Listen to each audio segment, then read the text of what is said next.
So back to business. We have public comment, and we start with Sarah Jones.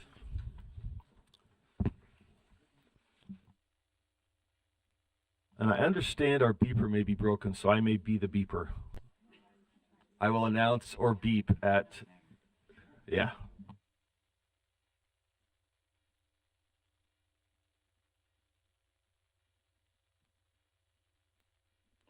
Okay.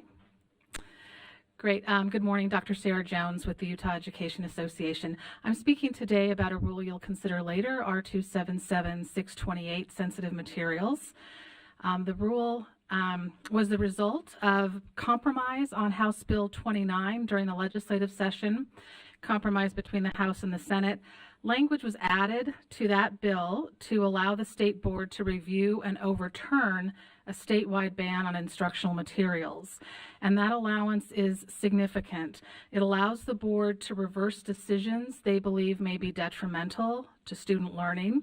And I think it's important for the board to recognize that if the board chose to overturn a statewide ban on materials, it does not prevent an LEA individually from removing material from their own shelves. Instead, state board action in overturning what may be a statewide ban allows the decision about materials to be rightfully returned to local parents, students, and educators in each LEA to decide what's best for their own community. So as this procedure begins, it's important for board members just to be aware of these notifications that will be going out to LEAs about the statewide ban. But I just want to point out two concerns with the rule.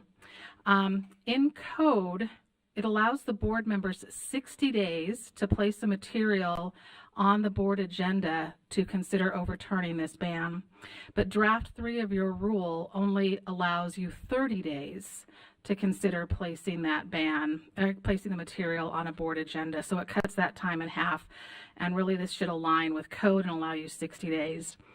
And secondly, other than specifying that you can place a agenda item or an item on the agenda, the rule is silent about how you consider and by what procedure or standards or criteria you assess whether a ban should be overturned. So Time's up. Setting those clear expectations would be helpful in the rule. Thank you, Sarah. Okay, Julie Cuff.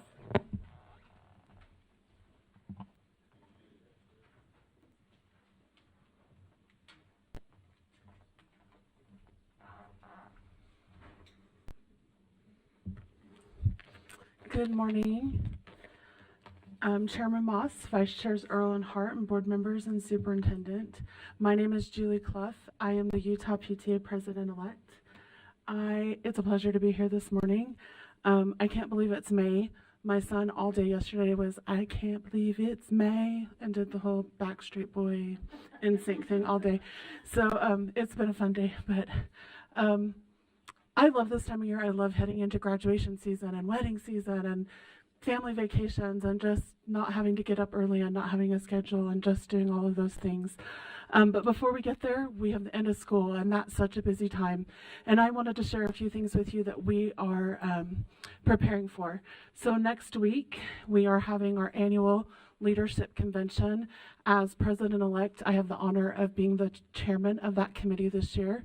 We are excited to have over 1,000 people attending, and those numbers are growing hourly. I'm getting 4 or 5 new registrations every hour, and so that's really exciting to have that many local PTA leaders wanting to come to convention and to learn the things that they can do in their schools to make an impact. We are also excited to share that we have some board members coming, as well as some USB staff members, and we do have a staff member that's going to be on a panel that will be talking about safety in schools. So we are excited for that collaboration and appreciate that collaboration and hope that it continues in the future. I wanted to just share our mission again. So our mission is to make every child's potential a reality by engaging and empowering families and communities to advocate for all children. I say this mission a lot. Corey, our president and I, we really love this mission and we share it everywhere. And every time I share it, another word or a phrase stands out. And for me, it's all children. So I hope as you continue your work today, we think about all children instead of my children. Thank you. Thank you, Julie. Lexi Cunningham?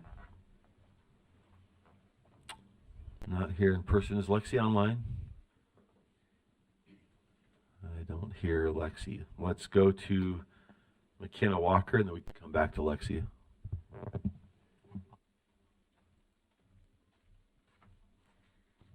Good morning. My name is McKenna Welker, and I'm representing USBE's Student Advisory Council in my role as Vice Chair. And just addressing possible amendments to Board Policy 508 pertaining to the Student Advisory Council. Over the past academic school year, we have had the amazing opportunity, had many amazing opportunities and positive experiences while on the council. In February, we had the opportunity to attend a House Education Committee meeting where we had the opportunity to meet many of our state representatives and learn more about the legislative process. Additionally, at our last meeting, we had the privilege of meeting with Board Member Reel. We had the opportunity to learn from her about some of the issues that matter to her and why she is a board member. These experiences and other similar experiences have been a big part of why this council has been so beneficial for the students serving. Over the past few months, we've had the opportunity to work on designing a MIDAS course regarding student mental health, an issue that affects a large number of students and educators across the state. Overall, our time on the council has been a positive educational experience. However, there were a few downfalls. We hoped for more interaction and communication with the board. Such interaction would have been highly beneficial and highly valued. Subsequently, it has been difficult to operate efficiently when many members do not communicate whether or not they will be able to attend in person, on Zoom, or otherwise, and are often missing from meetings. That being said, those who actively participate in meetings would benefit from more input from student voices from across the state. As you consider amendments to the board's policy 5008, we ask that you please consider this feedback from current active members. Thank you.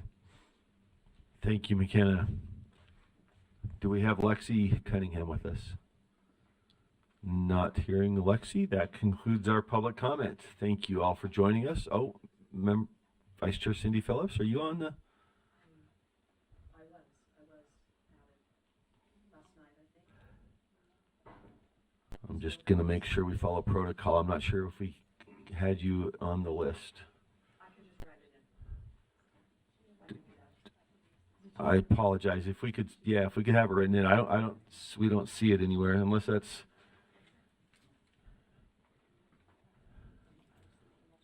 If you would mind saying, I think our normal protocol, just tell me the normal protocol. I want to be fair to, is it too late to add somebody?